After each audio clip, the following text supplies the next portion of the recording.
Alright guys, so we're continuing where we left off. The still on the head, all the tin and trim pieces are installed.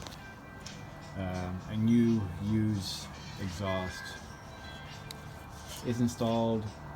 Today's plan is to replace the choke and throttle linkages, put the carburetor back on, and then probably fix this wire mess right here.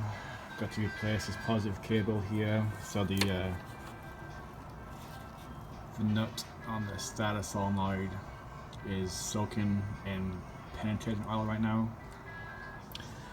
And for some reason they have a fuse here going to the light switch, not too sure why.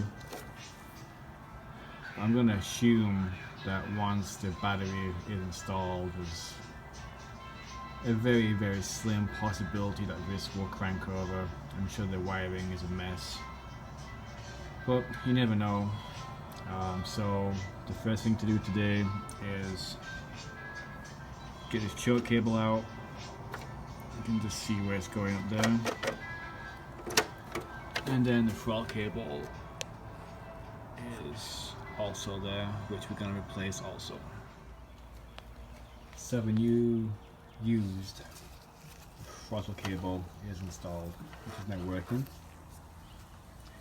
Unfortunately, the cable for the choke was 10 inches too long, so this is not going to work. I have my old choke cable soaking in oil right now to try to free it up. Next step is to get the carburetor bolted on, get the throttle linkage set up, and then install the battery and see if we have any power going to the starter generator. If not, I may just jump